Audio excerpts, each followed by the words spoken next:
അപ്പോൾ ഇന്നത്തെ നമ്മുടെ ഈവനിങ് സ്പെഷ്യല് ദോശയും അതിൻ്റെ കൂടെ 2 ചട്നിയാണ്. അപ്പോൾ ഞാനിവിടെ കാണിക്കാൻ പോകുന്ന 2 ചട്നി ഉണ്ടാക്കണം എങ്ങനെയാണ്. അപ്പോൾ ആദ്യമായിട്ട് നമ്മൾ ഉണ്ടാക്കാൻ പോകുന്നത് ടൊമാറ്റോ ചട്നിയാണ്. അതിന് വേണ്ടിയിട്ട് ഞാൻ കുറച്ച് ഉലുവ ഇട്ടു. ആ ഉലുവയൊന്ന് പൊട്ടണം. അപ്പോൾ നമ്മുടെ ഉലുവ പൊട്ടി അതിലേക്ക് ഞാൻ ഇടുന്നത് കുറച്ച് വെളുത്തുള്ളിയാണ്. പിന്നെ നമ്മുടെ പച്ചമുളക് എന്ന് പറഞ്ഞാൽ ആ മുളക് ചുമന്നാണ് ഇരിക്കുന്നത്. അതൊന്ന് മൂപ്പിക്കുക. ആ കൂടുതലേക്ക് തന്നെ നമ്മുടെ ഉള്ളിയും കൂടെ ഇടുക. ഞാൻ സബോളയാണ് ഇരിക്കുന്നത്. ഒരു അര സബോള എടുത്തിട്ടുണ്ട്. ഞാൻ നല്ലതായിട്ടൊന്ന് മൂപ്പിച്ചെടുക്കാം. നമ്മുടെ ഉള്ളിയെല്ലാം കൂടെ ഇവിടുന്ന് മഴന്നിട്ടുണ്ട്. ഇനി അതിലേക്ക് ഞാൻ ഇടാൻ പോകുന്ന ഒരു 3 തക്കാളി അരിഞ്ഞാണ്. വലുതായിട്ട് അരിയാം, കാരണം നമുക്കിതൊന്ന് വഴറ്റിയെടുക്കാനാണ്.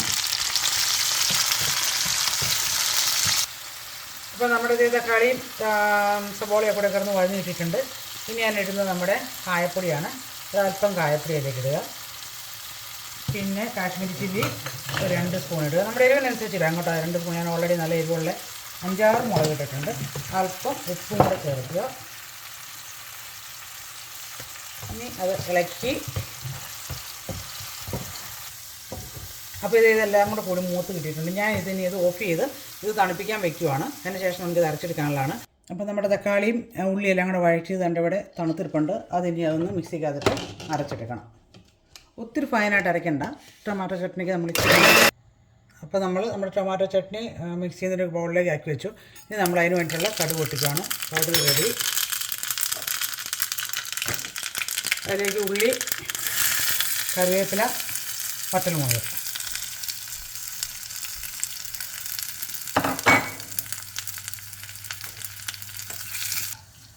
അപ്പോൾ നമ്മുടെ ഇത് ഉള്ളി എല്ലാം കൂടെ മൂത്ത് കിട്ടി. അപ്പോൾ സോറി, ഞാൻ ഇതിനിടയ്ക്ക് ഉഴുന്നിടുന്ന കാര്യം പറയാൻ വിട്ടുപോയി.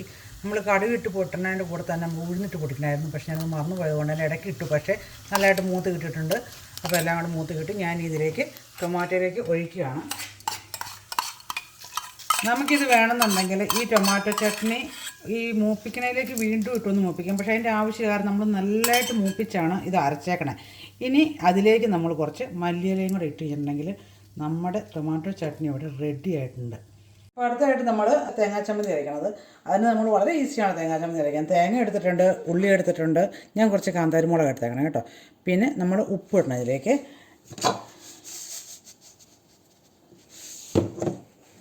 ഇനി നമ്മളൊന്ന് അരച്ചെടുക്കുക. ആദ്യം നമ്മൾ വെള്ളം എല്ലാം അരച്ചിട്ട് ജസ്റ്റ് പിന്നെ വെള്ളം ഒഴിച്ചാൽ മതി. അപ്പോൾ നമ്മുടെ ചമ്മന്തി ഇവിടെ അരിഞ്ഞ് കിട്ടിയിട്ടുണ്ട്. അത് നമ്മളിനി ഒരു ബൗളിലേക്ക് മാറ്റണം. അപ്പോൾ നമ്മുടെ ചമ്മന്തിക്ക് വേണ്ടിയിട്ടുള്ള കടുക് പൊട്ടിക്കുകയാണ്. അതിന് വേണ്ടിയിട്ട് ഞാൻ ഒരു പാനിനകത്ത് എണ്ണ ഒഴിച്ചിട്ടുണ്ട്. ഇനി എണ്ണ മൂത്ത് കഴിയുമ്പോൾ നമ്മൾ കടുക് ഇടണം.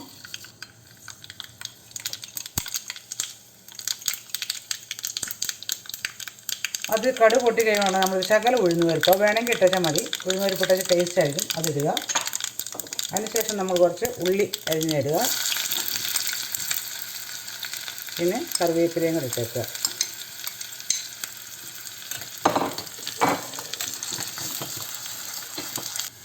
അപ്പോൾ ഉള്ളി ഏറെക്കുറെ മൂത്ത് വരുന്നുണ്ട്. ആ കൂടെ നമ്മുടെ വറ്റൽമുളക് 2ആയിട്ട് മുറിച്ചിട്ട് ഞാനൊരു 3 ഇട്ടിട്ടുണ്ട്. നമ്മുടെ ഉള്ളിയൊക്കെ മൂത്ത് കിട്ടിയിട്ടുണ്ട്. ഞാൻ സ്റ്റൗ ഓഫ് ചെയ്യുകയാണ്.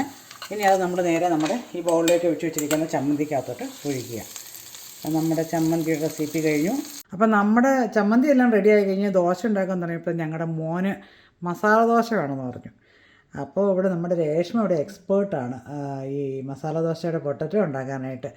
അപ്പോൾ രേഷ്മനെ ആ പരിപാടി അങ്ങ് ഏൽപ്പിച്ചു. അപ്പോൾ രേഷ്മ പൊട്ടറ്റോ മസാലയൊക്കെ റെഡിയാക്കി വെച്ചു.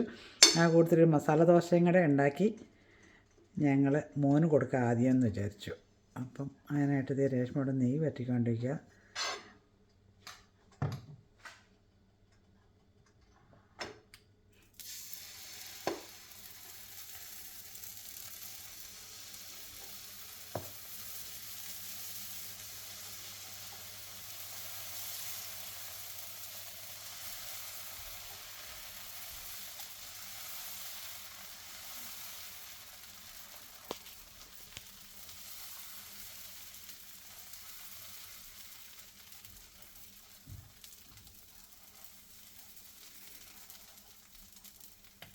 ഇത് ഇലക്ട്രിക്കിൻ്റെ സാധനമായതുകൊണ്ട് നമുക്ക് നല്ല എളുപ്പമാണ്. ഇത് നമുക്ക് ഇവിടെ വാങ്ങിക്കാൻ കിട്ടുന്നതാണ് കേട്ടോ. അത് ഈ പാൻ കേക്കൊക്കെ ഉണ്ടാക്കാനായിട്ട് ഉള്ളൊരു മെഷീനാണ്. അപ്പോൾ അതിവിടെ വാങ്ങിക്കാൻ കിട്ടും. അപ്പോൾ അതിനകത്ത് ഉണ്ടാക്കാൻ എളുപ്പമുണ്ട്.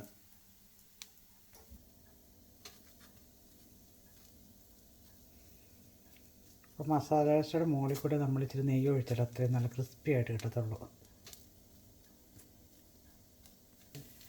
അപ്പോൾ നമ്മുടെ ഇതേ മസാല ദോശ നല്ല ക്രിസ്പി ആയിട്ട് വന്നിട്ടുണ്ട്. ഇനി അതിലേക്ക് മസാല ഇടുക. നമ്മുടെ പൊട്ടറ്റോ അത് നല്ല സ്പെഷ്യലായിട്ട് രേഷ്മ ഉണ്ടാക്കിയത്. അതിൻ്റെ റെസിപ്പി ആർക്കെങ്കിലും വേണമെന്നുണ്ടെങ്കിൽ അത് കമൻറ്റ് ബോക്സിൽ ഇടുകയാണെങ്കിൽ അടുത്ത തവണ ഞാൻ രേഷ്മയെ കൊണ്ട് പൊട്ടറ്റോയുടെ മസാല ഉണ്ടാക്കി ഇടുന്നതായിരിക്കും. ഇന്ന് ഇതിനെല്ലാത്തിനും കൂടെ സമയമില്ല. അതിന് 3 മെനുവിൻ്റെ വീഡിയോ ഒന്നിച്ചെടുത്തേക്കണം. എല്ലാത്തിനും കൂടെ സമയമില്ല. നല്ല ക്രിസ്പി ആയിട്ട് കടകളിലൊക്കെ ഇട്ടാൽ നല്ല ക്രിസ്പി ആയിട്ട് കിട്ടിയിട്ടുണ്ട്.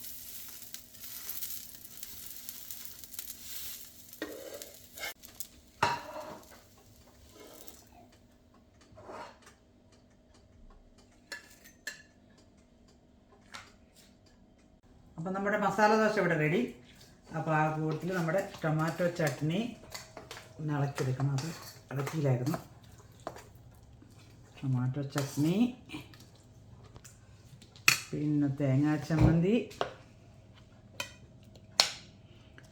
സാമ്പാറുണ്ട് കേട്ടോ. സാമ്പാർ ഞാൻ കഴിഞ്ഞ തവണ പറഞ്ഞായിരുന്നു ആർക്കെങ്കിലും ഇതിൻ്റെ റെസിപ്പി ആവശ്യമുണ്ടെങ്കിൽ ഇതിലിടാമെന്ന്. ഇതുവരെയായിട്ട് ഇട്ടില്ല. ഇനിയാണ് ഇടാൻ സമയമുണ്ട്.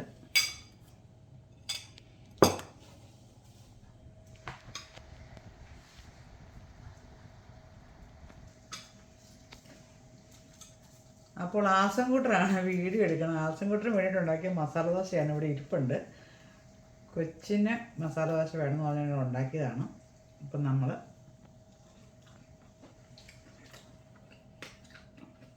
രേഷ്മയുടെ മസാല ദോശ അടിപൊളി.